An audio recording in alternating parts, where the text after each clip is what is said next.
Bienvenidos amantes del universo y de sus fenómenos invisibles. Prepárense para un viaje sencillo a sus mentes, porque hoy tenemos el privilegio de contar con Pierre Puyol.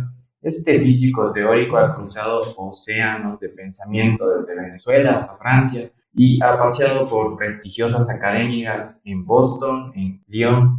¿Están listos para navegar por el corazón de la física estadística? Pierre es nuestro copiloto para explorar estos conceptos. Ajusten sus auriculares y demos la bienvenida a Pierre Puyol. Gracias. Hola a todos y a todos. ¿Qué tal, Pierre? ¿Cómo estás? Bien, gracias. Contento de estar acá. Excelente, Pierre. Permítenos comenzar. ¿Desde cuándo escogiste o por qué escogiste el camino de la física? Creo que fue cuando entré en primer año de la facultad, que era en Caracas, en Venezuela, en la Universidad Simón Bolívar, y el primer año era el mismo para todas las carreras. Y uno todavía no estaba obligado a decidirse. Ya sabía que me gustaba mucho la física, me gustaba mucho las matemáticas también, pero conversándolo con amigos, con mis hermanos, etc. Por fin me decidí a hacer la física, cuando estaba en primer año de la física. Pero ahí tenía ciertas dudas, no fue algo como que desde niño tajante. Estaba dudando, me gustaban mucho las matemáticas y luego la gente me decía, estás loco porque vas a estudiar física, estudia más bien una ingeniería, así vas a ganar más plata. Y yo, bueno, quizás. Pero luego me di cuenta que lo mejor es hacer lo que le gusta a uno. Claro, es la mejor ruta, ya que tenemos el lujo de contar con alguien que actualmente ejerce en Francia. Hay un fenómeno aquí en Latinoamérica que es como la fuga de cerebro, se llama. ¿Por qué cree que existe esta tendencia de estudiantes profesionales latinoamericanos a estar en Europa? Bueno, las condiciones de trabajo en Europa pueden ser más interesantes de las que ofrecen muchos países latinoamericanos, pero esa no es la única razón. Muchos se van a Europa o a Estados Unidos a estudiar. Lo único que los estudios se hacen largos. En mi caso, 4 años, ¿no? Hacer el segundo año de máster y luego 3 años de tesis. Y muchos se van solteros, pero luego establecen su vida allá. Y esa es otra razón para quedarse allá. Uno se decía, bueno, consigo un cargo en Europa, en Estados Unidos. Si quiero viajar a ver a mi familia a América Latina es fácil. Y si un día me quiero regresar a América Latina, fácil. En aquella época, cuando yo decidí quedarme en Europa, me razonaba así. Hoy en día quizás un poco más difícil, ¿no? Claro, entonces es como por las condiciones, lo favorable que es el ambiente, lo cómodo que es. Perfecto. Y una vez que escoge física tiene cuántica, clásica, etcétera. ¿Por qué se decide un poco por la física estadística y qué le cautiva de eso? Es una buena pregunta. Yo lo que sabía al comienzo es que quería hacer física teórica más bien que física experimental. Soy bastante torpe con los instrumentos. Y entonces ya sabía que me gustaba orientarme más bien hacia la física teórica. Me gustan las matemáticas, entonces si había un aspecto matemático no me molestaba, al contrario. Pero cuando hacía la licenciatura no sabía exactamente hacia dónde me iba orientar. Estaba muy atraído hacia la relatividad general, como todos muchos jóvenes que quieren estudiar física. Pero luego cuando me fui a hacer ese año de máster en París, de Caracas me fui a París para hacer mis estudios, hice unos estudios bastante generalistas hacia la teoría, pero generalistas. Y en aquella época tenía la suerte de que había varias interconexiones entre la física de altas energías y la física estadística. Necesito explicar lo que es la física de altas energías. Es, por ejemplo, la física de las partículas, lo que ocurre en el interior del núcleo de los átomos. Y ese es otro tema que atrae mucho a los jóvenes que quieren estudiar física. Pero también me gustaba la física estadística. Y en aquella época, algo que ocurre menos de nuestros días, había gente que trabajaba en los dos temas, tan, como se dice, a caballo entre la física de altas energías y la física estadística. Y yo hice la tesis con un profesor que viene de Rusia, España, está instalado en París desde hace años, que trabaja en los dos temas, un tema un poco que podía servir para las dos orientaciones. Y me di cuenta que me gustaba más la física estadística. Y entonces me orienté hacia eso y luego, cuando terminé mi doctorado en París, me fui a hacer un postdoctorado en Italia, en principio para trabajar en temáticas muy similares en las que había trabajado cuando había hecho la tesis. Pero ahí conocí a nueva gente y me puse a trabajar en nuevos temas, más hacia la materia condensada, o sea, física estadística, pero tomando en cuenta también la física cuántica. Y esos son los temas en los que sigo trabajando hoy en día. Claro, física estadística. Hay alguna física estadística que a los físicos siempre nos cautiva y nos llama la atención, que es la entropía. La entropía en sus inicios era difícil de entender. En el libro de La información de James Blake menciona que en 1865 Clausius acuña el término entropía usando solamente motores de vapor. Él lo menciona como la no disponibilidad de energía o la inutilidad para generar trabajo útil. Maxwell busca ver lo contrario, la parte útil del sistema, pero al generar más controversia con estos términos, muy humildemente Maxwell reconoce que en la edición de su libro va a procurar usar el término de entropía según Clausius. Entonces, ¿cómo evolucionan estos conceptos de entropía hasta ahora? ¿Qué es la entropía actualmente? Bueno, la física estadística tiene una historia interesante que empieza con la termodinámica, que se inventa en el siglo XIX al mismo tiempo que los motores de vapor. Se inventó para diseñar motores de vapor, como calentando algo, agua, por ejemplo, puedo obtener un movimiento que me sirva para desplazarme, para mover una locomotora, un auto, una máquina para coser o qué sé yo. Se inventó entonces por interés directo de optimizar estas máquinas que estaban inventando en el siglo XIX. Y la termodinámica es una disciplina bastante impresionante porque es la disciplina la más abstracta, porque uno va a estudiar las propiedades de un objeto con muchas partículas en su interior, muchos átomos, muchas moléculas en su interior, y entonces en principio sería un objeto muy complicado de estudiar. Es fácil estudiar cuando hay una sola partícula que se mueve, pero cuando hay millares, mucho más complicado. Y lo que tiene de impresionante la termodinámica es que sin preocuparse de cuál es el detalle microscópico, cómo son los átomos o las moléculas que están formando el objeto, sino a partir de principios muy generales de la conservación de la energía antes y después de un proceso tiene que ser la misma, y nuevos desarrollos que eran muy matemáticos y muy abstractos, y entre los cuales las nociones de energía libre y de entropía aparecieron de una manera muy matemática para describir de manera muy general los comportamientos de los objetos cuando hay intercambio de energía, o cómo se puede hacer de la manera más eficiente intercambio de energía, etcétera, etcétera. Lo que era impresionante es que eso era muy general. Me da risa cuando vamos a enseñar la física estadística, empezamos enseñando la termodinámica y luego la física estadística porque ese fue el curso de la historia, pero yo digo que debería ser al revés porque la termodinámica es mucho más abstracta que la física estadística, pero históricamente fue así. Entonces se inventa con Clausius, pero con Carnot, etcétera, varios físicos del siglo XIX, la termodinámica. Y luego a finales del siglo XIX, empezando con Maxwell, pero luego con Ludwig Boltzmann, aparece la física estadística. Sabiendo que en aquella época muchos físicos todavía no estaban convencidos de la naturaleza corpuscular de la materia, que la materia estaba compuesta de átomos. Mucha gente no pensaba que no era así. Mientras que la física estadística, a la Boltzmann, digamos, a la Maxwell-Boltzmann, digamos,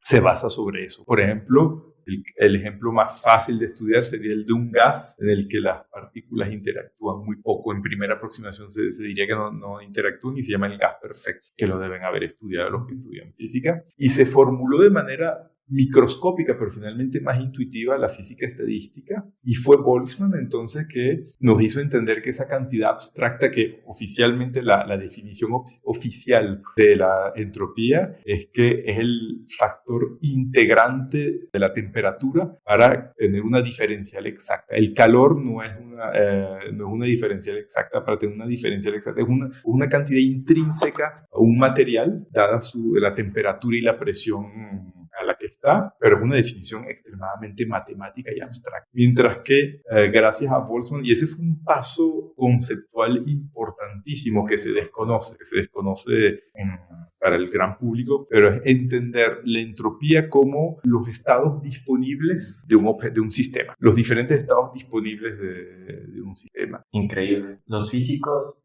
empiezan a hablar con este transcurso de la historia de microestados y macroestados para describir cómo la entropía dirige el flujo del universo. Imaginar que hay muchas formas para desordenar un cuarto en el que vivimos y pocas formas para ordenarlo. Entonces, a nivel microscópico, era la predominancia del estado más probable. Y esta predominancia del estado más probable lo tienden a llamar como el demonio de Maxwell. Pero cuando se le pregunta a Maxwell qué es lo siguiente, ya entiendes el estado microscópico, entonces previsa ahora el futuro o trata de conseguir lo siguiente, Maxwell se queda sin palabras, como que no sabe ver todavía lo esencial. Según Maxwell, hay algo que tiene este demonio que ve que nosotros no podemos ver. ¿Por qué, profesor Pierre, parece que la naturaleza favorece a ciertos microestados sobre otros?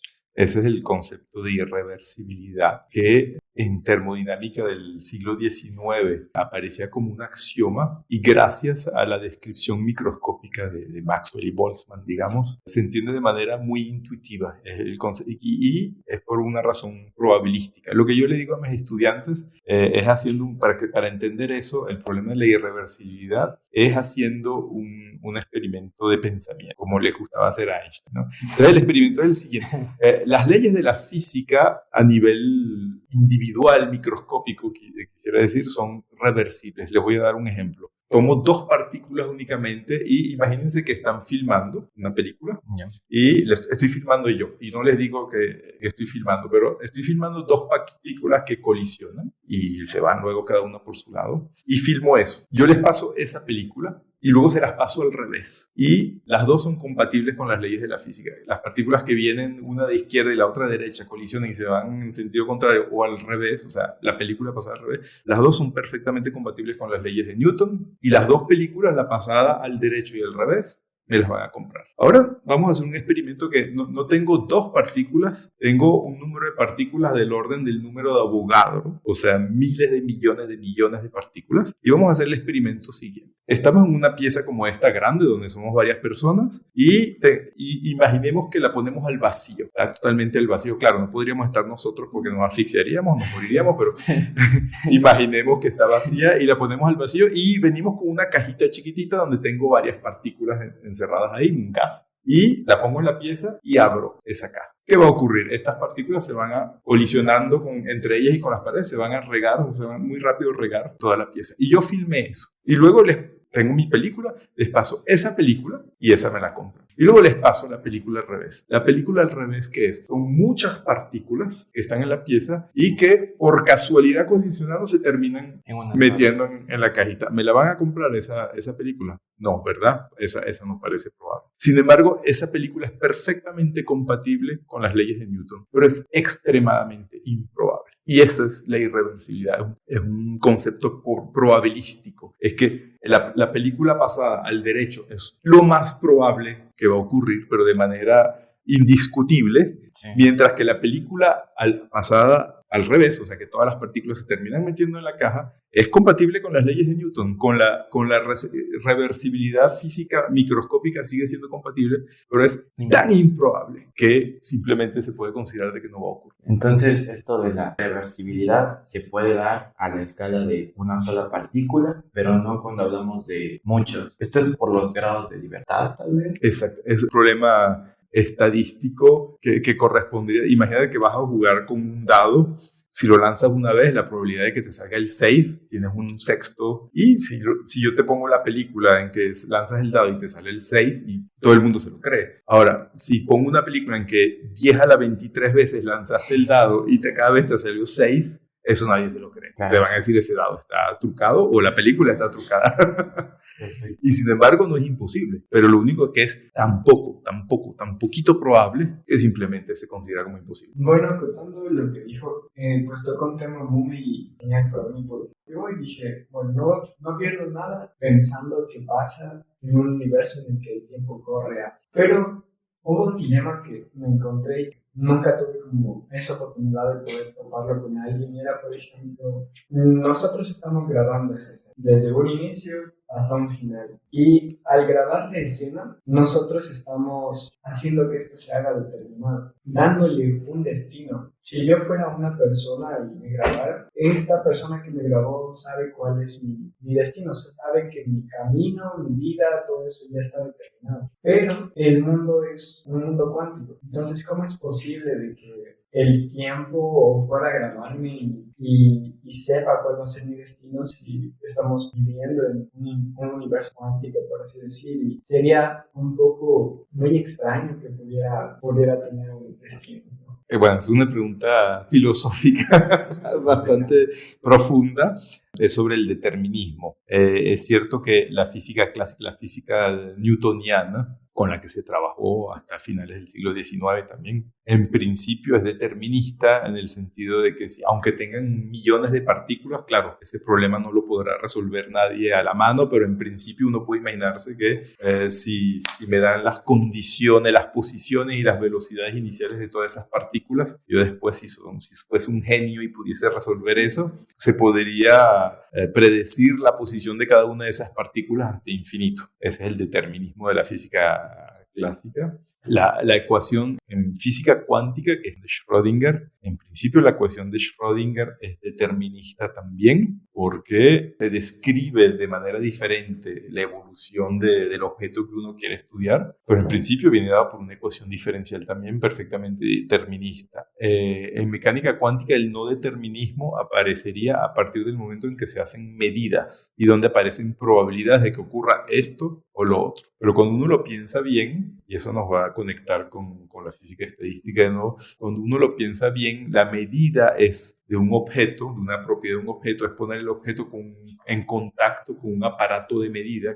Y lo que está ocurriendo es que donde se pierde el determinismo es que en ningún momento tenemos la oportunidad nosotros, así bien podemos estudiar a la mano o con una computadora la evolución de un sistema sencillito de un átomo o algunos átomos. No se puede estudiar de manera realista la evolución de un aparato de medida que tiene miles y miles de átomos dentro de él. Y entonces finalmente el determinismo lo estamos perdiendo porque no controlamos ese aparato de medida. Y cuando ponemos en contacto nuestros átomos con ese aparato de medida, perdimos el determinismo. O sea que el determinismo se pierde por razones estadísticas, simplemente porque son demasiados grados de libertad, demasiadas variables para estudiar que no podemos estudiar. Wow, increíble que el determinismo sea ligado a la cantidad de moléculas o partículas o personas que se estudian. Vivimos entonces en un universo gobernado por múltiples perspectivas. Si el mundo fuera solamente dinámico, podríamos imaginar la reversibilidad en el tiempo.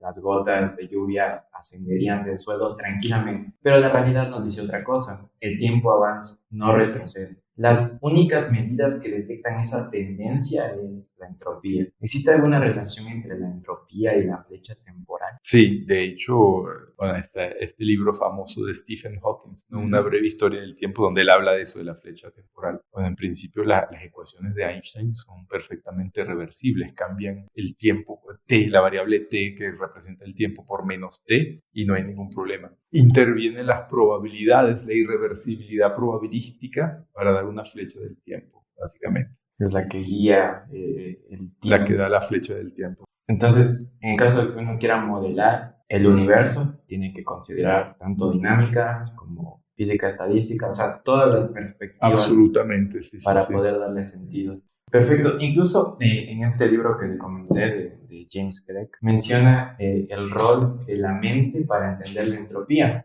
Pues el orden es una propiedad altamente perceptible para la mente, mientras que la noción de energía disipada o de estado microscópico que prevalece no tiene cabida fácil a la percepción humana.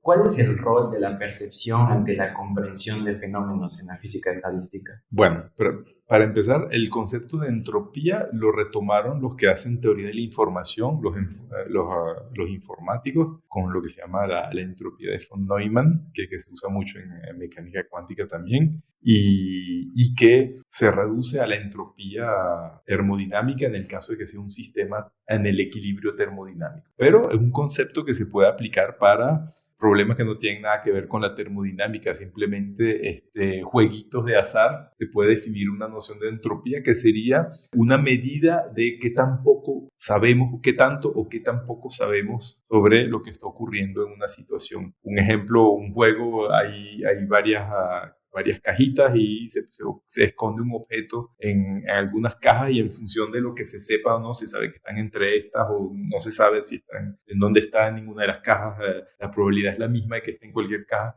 En función de lo que sepamos, la entropía que podemos definir sobre ese juego va a ser diferente. Es lo que se llama la entropía de información. Shannon era el que Exactamente, ayudaba. sí. Para relacionarlo con la entropía termodinámica ya desde el punto de vista de la física estadística boltzmanniano, es de nuevo esa obligación que tenemos nosotros de considerar el sistema de manera estadística porque son demasiados grados de libertad que no podemos estudiar de manera determinista y entonces lo hacemos de manera probabilista. Si nosotros tuviésemos la posibilidad de estudiar de manera determinista un sistema con muchos grados de libertad, no necesitaríamos usar los conceptos de la física estadística como la entropía, Claro.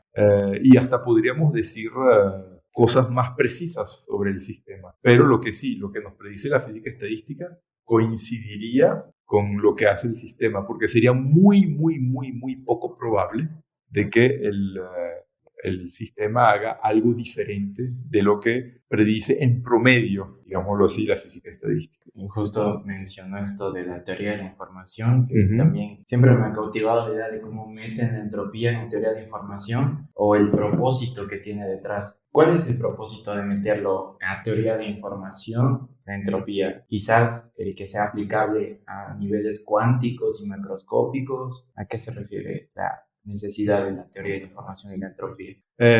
Es que la entropía no necesariamente se aplica a la física, se puede aplicar a un problema probabilista en sociología, por ejemplo, en ciencias sociales, etc. Cuando se tienen diferentes opciones con diferentes probabilidades y se quieren estudiar las propiedades de esa situación, eso se puede obtener justamente maximizando la entropía de información, la configuración que voy a tener que tomar en cuenta, dado el conocimiento que sé sobre ese sistema, para poder hacer predicciones sobre ese sistema, la voy a obtener maximizando lo que se llama la entropía de información. Es la construcción matemática que me permite hacer predicciones dado lo que sé sobre una situación, sobre esa situación. La física estadística de Boltzmann, extendida luego a la física cuántica, se puede presentar toda como un principio de maximización de la entropía de información.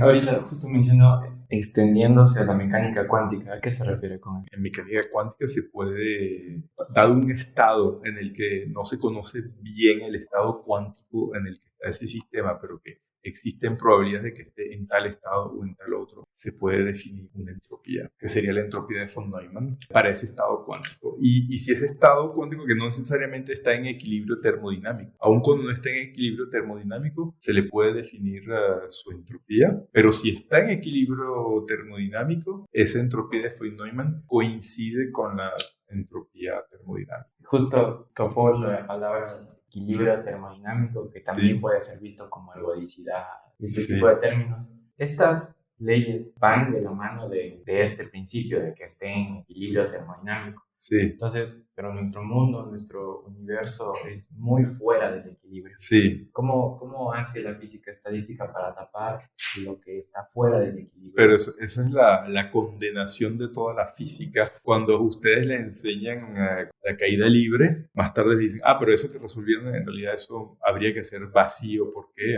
hay aire y hay roces, entonces el problema es más complicado. Cuando luego les enseñan a resolver lo que se llama el oscilador armónico, que es un modelo muy sencillito y lo resuelven y luego le dicen, pero en realidad eso es mentira porque no hay ningún oscilador que sea perfectamente armónico, siempre va a tener defectos de anarmonicidad. Entonces lo que les enseñamos a resolver no existe. Les enseñaron a resolver problemas sin roce y luego les dicen que eso no existe. Y ese es el punto de la física en general, no solo la física estadística, sino la física en general, es que los problemas que uno sabe resolver de manera más fácil, digamos, son los más sencillos y son siempre idealizaciones de lo que está realmente ocurriendo en el universo. Y eso es un problema no solo de la física estadística, sino de todo lo que uno haga en física. Y hay que saber separar las cosas.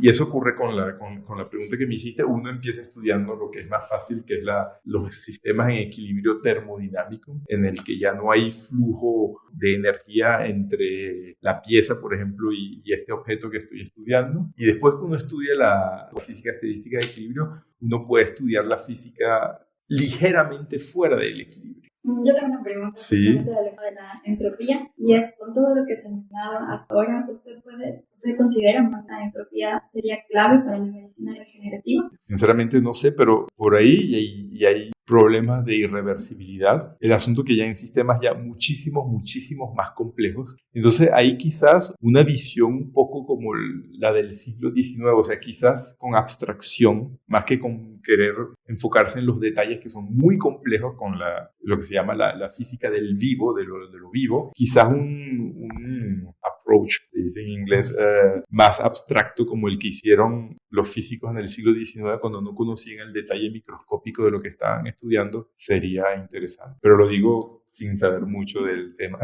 Excelente. Justo mencionaste de que los físicos tendemos a idealizar para entender el fenómeno. Penrose lo asocia con la idea del mundo platónico, mundo de las ideas de Platón. Luego Giorgio Parisi hace una analogía muy increíble en un libro reciente. Esto de idealizar, de tener situaciones ideales, son situaciones ideales cuando nosotros vamos a otro tipo de universalidades, como las universalidades exponentes de las leyes de potencia. Entonces, cuando este exponente es igual en distintos fenómenos y cae en el mismo exponente, significa que representa la misma universalidad, que hablando en términos de Platón, representan las mismas ideas. A pesar de que se perturbe, sigue siendo el mismo fenómeno. ¿Puede hablarnos un poco esto de las universalidades en los exponentes en física estadística? Sí, aquí estamos hablando de algo mucho más moderno de lo que estábamos hablando hasta ahora, que es la Universalidad de Wilson, de Kenneth Wilson. Básicamente se puso en pie a comienzos de los años 1970 y básicamente es algo más abstracto y ya más específico a los fenómenos críticos de la física estadística. Fenómenos críticos quiere decir que hay que irlos a buscar, que no se consiguen fácilmente, sino que hay que realmente afinar los parámetros de temperatura, presión para pescarlos, en ese sentido crítico. Y es que dos situaciones que a un nivel microscópico no tienen absolutamente nada que ver una con la otra. Sin embargo, en ese punto crítico existe una teoría abstracta que describe a esos dos sistemas que no tienen nada que ver, y esa teoría es exactamente la misma. Claro, para eso hay que trabajar, hay que hacerse las buenas preguntas de cuáles son las cantidades realmente interesantes, las propiedades realmente interesantes que va a describir esa teoría abstracta, y esa es la universalidad de Wilson. A la final, decía Leo Kadanoff que este exponente depende de los grados de libertad del sistema. Leo Kadanoff fue uno de los iniciadores de esta teoría de universalidad, aunque al final el que la puso en pie y el que se ganó el premio Nobel por eso fue Wilson. Estos exponentes dependen de la dimensión del espacio en el que está este sistema. Es un objeto tridimensional, puede ser un objeto bidimensional, algo que está en la superficie de esta mesa, por ejemplo. Eso va a influir en estos exponentes, en esta teoría abstracta universal, digamos. Y la otra cosa que va a influir es la naturaleza matemática de lo que se llama el parámetro de orden, que es justamente lo que me permite entender el cambio de comportamiento del sistema cuando pasa de un lado al otro lado del sistema. Esa naturaleza matemática que se describe con una rama de las matemáticas que se llama la teoría de grupos. Y entonces la dimensionalidad espacial del objeto y la naturaleza matemática del parámetro que yo uso para distinguir las dos fases de un lado y del otro del punto crítico, eso es lo que influye en los exponentes críticos y lo que me va a modelizar esa teoría abstracta, que me representa a dos sistemas que inicialmente no tenían nada que ver. A mí me llamó un poco la atención cuando hablo sobre la entropía en mecánica cuántica. Creo que era la entropía de von Neumann. Uh-huh. Por ejemplo, cuando Einstein trató de resolver las ecuaciones de la relatividad general, creó un tejido espacio-temporal. Y básicamente lo que hizo fue unificar el tiempo con el espacio. Y pues ahí ya entendimos un poco cómo es el tiempo. Es como si fuera una especie de escenario. Pero, por ejemplo, cuando vamos al tema de la mecánica cuántica y, por ejemplo, tratamos de darle una fecha temporal a una partícula, entonces esta entropía que tiene esta partícula cuántica tendría una flecha temporal asociada. ¿Y cómo se podría relacionar esa flecha temporal con una flecha temporal en un espacio o en este tejido, en esta malla que creó Einstein? ¿Cómo podríamos relacionar estos dos conceptos? Bueno, hay preguntas abiertas sobre la entropía en problemas cuánticos. Primer experimento de pensamiento es en el espacio intersideral donde no hay nada. Estudiamos a una sola partícula, a un solo átomo. La entropía, si el objeto está perfectamente aislado, en mecánica cuántica la entropía de ese objeto no va a variar. Primer experimento. Segundo experimento de pensamiento. Este átomo que estábamos estudiando ahorita está en contacto con un objeto de medida, como dije antes, y nosotros no podemos estudiar la evolución de los grados de libertad del objeto de medida porque es muy complicado. Y solo nos contentamos de estudiar los grados de libertad de este átomo en contacto con el objeto de medida, pero sin poder controlar lo que ocurre con el objeto de medida. Ahí la entropía del sistema va a aumentar. Y es el contacto con ese objeto de medida que no controlamos que va a hacer aumentar la entropía. Y tercer punto que nos acerca más a tu pregunta, que es, imaginemos que ahorita estudiamos el universo entero y que está aislado, por definición, porque no hay más nada sino él, por definición, ¿verdad? Y decimos, bueno, este universo debe tener una ecuación diferencial, que es la ecuación de Schrödinger, su ecuación de Schrödinger, que estudia su evolución. Bueno, resulta que la entropía para un sistema aislado, la mecánica cuántica nos dice que la entropía de un sistema aislado no varía, se queda constante en la evolución. Entonces de ahí llegamos a la conclusión que el universo, obedeciendo las leyes de la física de la ecuación de Schrödinger, está aislado, su entropía es constante.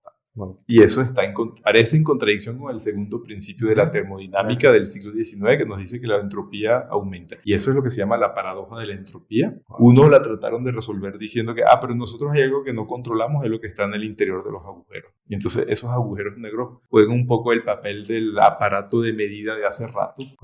Y entonces esos son los generadores de entropía. Esos son problemas abiertos hoy en día, que son muy interesantes y que mucha gente los está pensando. Increíble, excelente. Bueno, pasando a la siguiente sección. Supongamos, profesor, que usted tiene algún papel, digamos aquí en el Ecuador, y tiene la oportunidad de hacer que la ciencia mejore en el país. ¿Qué decisión tomaría? ¿Qué decisión la ve crucial para que mejore la ciencia en los países latinoamericanos? Esa es una muy buena pregunta. Suponiendo que tengo un mínimo de poder, para empezar, tratar de convencer a los políticos más importantes que financien muchas cosas. Lo que se necesita para empezar es mucha plata. Se necesita plata para formar profesores de primaria, de secundaria, universitarios, para formar investigadores, que haya una educación pública de calidad, que no solo desde la primaria hasta el nivel de posgrado, que haya educación gratuita de calidad desde la primaria hasta el doctorado, que haya dinero para financiar la investigación, que haya dinero para financiar la vulgarización científica, explicarle a la gente lo que es la ciencia, más allá de la electrónica que sirve para hacer teléfonos celulares, más divulgación científica en las escuelas, en los medios, en la televisión, y algo más general que no solo concierne a la ciencia, sino es luchar contra lo que yo llamaría el determinismo social, o sea, para que haya realmente igualdad de chances de hacer lo que uno quiere en la vida. No todo el mundo tiene iguales chances. No es lo mismo nacer en una familia favorecida donde los padres son equilibrados y van a acompañar en los estudios a un niño, que en una familia donde faltan los padres, o sea, faltan recursos.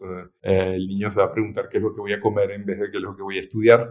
Es algo que le conviene a todo el mundo. Le conviene a todo el mundo de tener los mejores ingenieros, los mejores médicos, los mejores científicos en el país. Mientras mayor es estoy razonando de manera muy, ¿cómo decir?, muy mercantilista, simplista, pero al mismo tiempo muy justa. Mientras mayor es el pool de gente en el que se puedan reclutar los mejores médicos, los mejores, etcétera, mejor será para todo el mundo, porque mejores serán eso. Si los médicos, los ingenieros, los científicos salen del 10% de la población, no serán tan buenos que si salen del 100% de la población. Wow, increíble palabra la que usó, la de determinismo social. Justo dice que los grados de libertad quitan ese determinismo con el tiempo. Sería muy bueno generar igualdad. Excelente, profesor. Entonces los físicos siempre hacemos, ¿no? Aprendemos un concepto en física y lo queremos llevar, no sé, a nuestra vida, todo.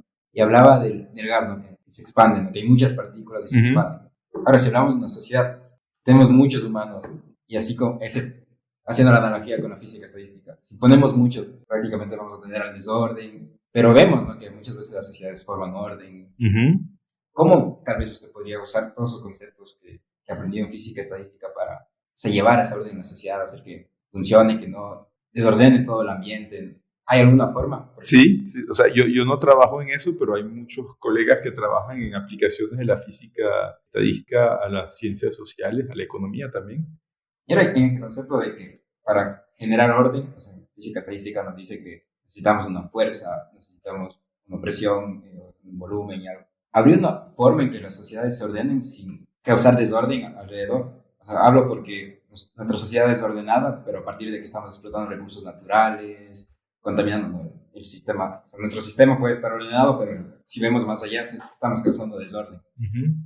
¿Habría alguna alternativa para reducir este costo ambiental, tal vez? O sea, ¿qué nos dice la física estadística? Es una pregunta interesante, profunda, difícil. En física estadística, el orden se obtiene es enfriando las cosas, básicamente porque lo que desordena es la agitación térmica. Y para ordenar las cosas hay que enfriar. Si ustedes agarran un imán y lo calientan, ya no va a estar magnetizado. Se pierde ese orden magnético, se va a perder por la agitación térmica. Si toman un hielo, ese hielo a nivel microscópico, las moléculas de agua están ordenadas de manera cristalina. Si lo calientan, se derrite el hielo y se hace un líquido en el que las moléculas están desordenadas. Entonces, en física estadística el orden se obtiene con enfriar, pero no sabría cuál es el equivalente en el caso de macro sociedades como el que describiste. Pero algo que puede ser útil es el concepto de emergencia, no de emergencia, de nuevo, como las ambulancias, sino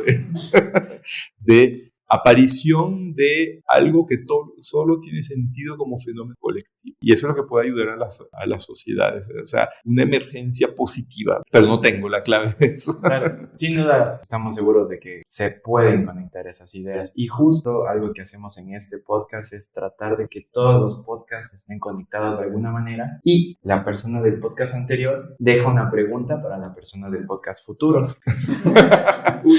Así que se la voy a leer.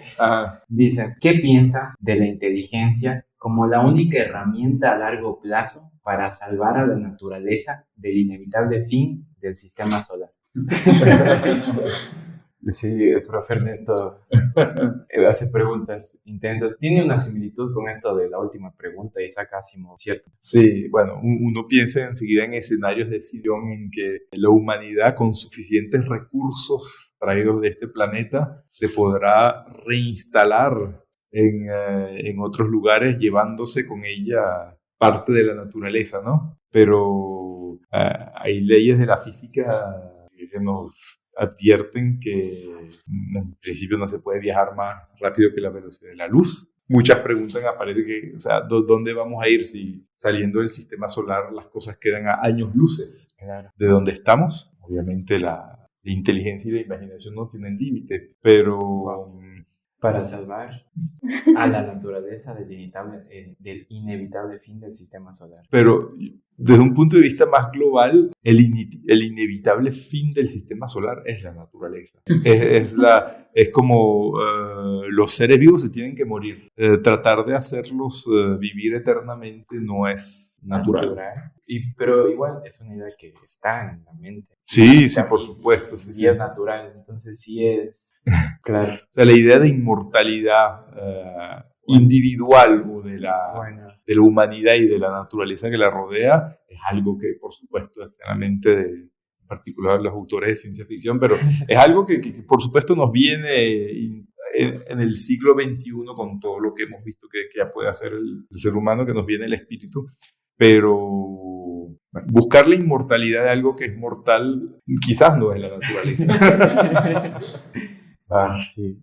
Profesor Ernesto la dejó fuerte. Buena. Buena pregunta. Entonces, ahí lo tienen, queridos viajeros del universo. Un viaje mental alucinante con el extraordinario Dr. Pierre Poullaud. Agradecemos inmensamente su tiempo y sabiduría. Nos llevamos de esta conversación una nueva apreciación de la física estadística y sus demonios quizás. Gracias a todos los oyentes, gracias al equipo de Neurona Errante. Sin ustedes es imposible conocer estas perspectivas increíbles de la naturaleza. Nos vemos en el siguiente podcast con la pregunta de Pierre. Gracias.